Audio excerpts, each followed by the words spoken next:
اب آپ نے مزارات پہ جب جانا ہے، کیسے جانا ہے، کیوں جانا ہے، تو کیا کرنا ہے، طریقہ سنیں۔ اگر آپ نے لینا ہے روحانی فیض، اس کا طریقہ کار کچھ الگ ہے۔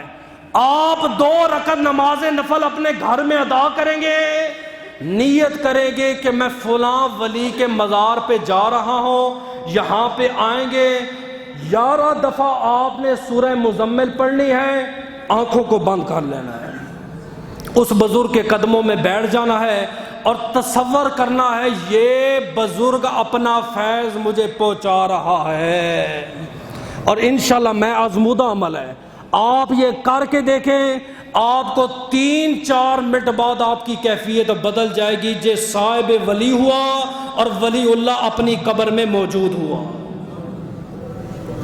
اگر آپ دوسرے طریقے سے جانا چاہتے ہیں، چاہے ماں کی قبر ہے یا باپ کی، یہ میرا نچوڑ ہے جمعے کا، سن لو۔ سب سے پہلے آپ نے جب مزار پہ جانا ہے، اس سگریٹ منہ میں نہ ہو، ایک نسوار نہ ہو، ایک کہیں نہیں لکھا آؤ تو یا علی، کیا ہوا ہے؟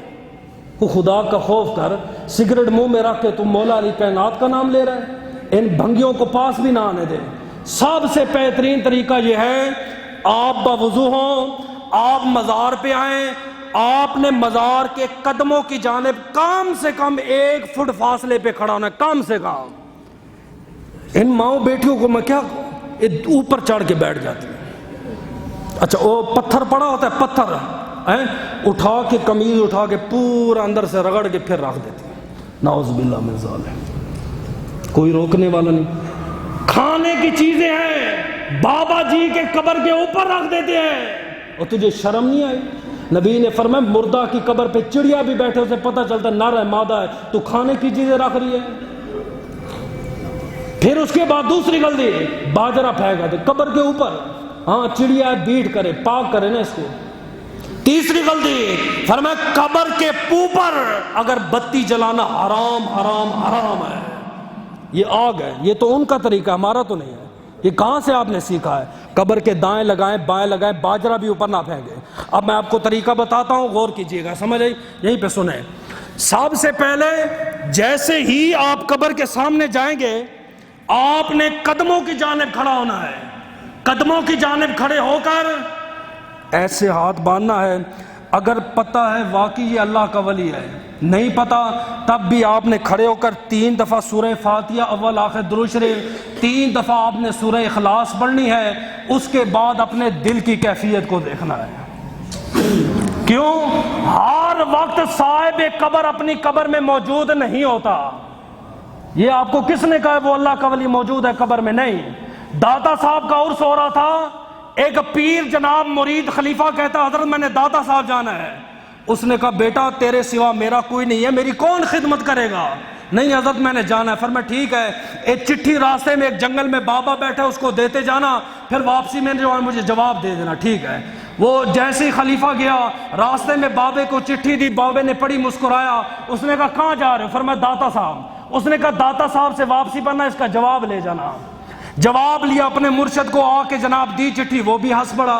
حضرت آپ کی چٹھی اس کو دیتا، وہ مسکراتا ہے، آپ اس کی چٹھی آپ کو دیتا ہوں، آپ مسکراتے۔ وجہ آپ نے فرمایا جس بزرگ سے تو ملا وہ اصل میں داتا علی حجویری ہے۔ اور اپنے مزار کو کیوں چھوڑ دیا داتا علی حجویری نے؟ فرمایا اس لیے چھوڑ دیا وہاں پہ گندے کام ہو رہے تھے، 4 سوٹے لگائے تھے۔ آپ کیا کہ مرشد خوش ہوگا؟ یہ مرشد نے تعلیم دی ہے، مرشد راضی ہوگا؟ وہ کوئی دبئی والا مرشد ہوگا جو راضی ہوگا؟ جب صاحب ولی کے مزار پر کوئی غیر شرعی کام ہوتا ہو، چاہے وہ کوئی ماں کرے یا بیٹی کرے یا کوئی بھی محلے والا کرے، وہ ولی اپنی قبر کو چھوڑ دیتا ہے۔ تو لاکھ چادریں چڑھا، تیرا کچھ نہیں ہوگا۔ اب موجود ہے، پتہ کیسے چلے گا؟ آپ ولی اللہ کی قبر پہ کھڑے ہوں، آپ کے دل کی دھڑکن دھڑکے یا آپ کی آنکھوں میں آنسو آ گئے، سمجھے ولی موجود بھی ہے تو فیض شروع ہو گیا۔ اب صرف تیرے مانگنے کی دیر ہے۔ اب جب ہم مانگتے ہیں کیا کہتے ہیں؟ یہ قبروں سے مانگتے ہیں، یہ پتھروں سے مانگتے ہیں، یہ بتوں سے مانگتے ہیں۔ انہوں نے تو اپنا غسل خود نہیں کیا، تم نے ان کو غسل دے کے دفن کیا، انہی سے مانگتے ہو۔ میں نے کہا مولانا صاحب وہ حجر اسود جو ہے وہ بھی تو پتھر ہے، آپ چوم رہے ہوتے ہو۔ آپ چوم رہے ہوتے ہو، کعبے میں خدا ہے، کعبہ ایک پتھر کا ہے، آپ اس کا طواف کر رہے ہوتے ہو۔ رہی بات کہ مانگنے کی، خدا کی قسم یہ ہمارے اوپر الزام ہے۔ میں آپ کو 3 طریقے بتا دیتا ہوں کیسے ہم مانگتے ہیں، آپ کو پتہ ہی نہیں ہے۔ پہلا طریقہ مشہور، آپ جس بھی اللہ کے ولی کی قبر پہ جائیں، آپ نے کھڑے ہو کر دعا کیا کرنی ہے؟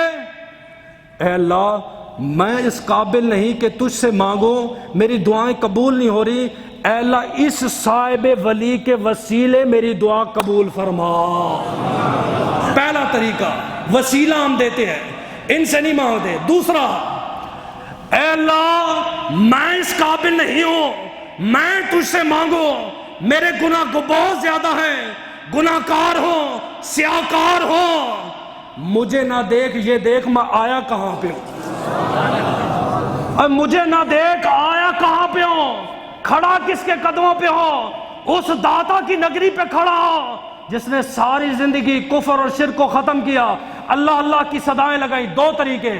تیسرا، یہ جو کہتے ہیں نا ولی سے مانگتے ہیں، ان کو پتہ ہی نہیں ہے، ہمارے پاس بیٹھے ہمارے اوپر الزام ہے، خدا کی قسم سنیں، ہم کہتے ہیں اے اللہ فلاں فلاں گناہ کیے، اس قابل نہیں تجھ سے مانگے، اوے اللہ کے ولی تو لے کے دے۔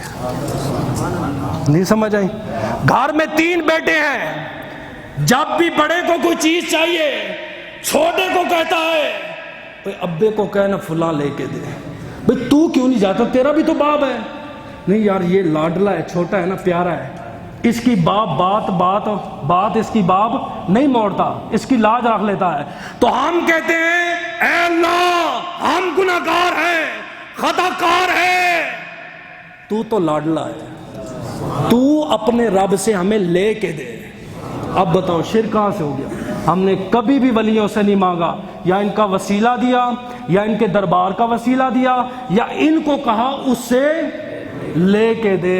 آج کے بعد جب بھی آپ نے جانا ہے یہی طریقہ، ماں باپ کی قبر پہ جانا ہے یہی، پیچھے کھڑے ہوں، پھول بھی ڈالنا ہے، قبر کے اوپر قدم نہ رکھے، اور کوشش کرے جو خدا نے توفیق دی نا، گھر اپنا لے لیا نا، ایک پلاٹ اپنے قبرستان کے لیے بھی لے لو، ساری زندگی وہاں آرام کرنا ہے۔ وآخر دعوانا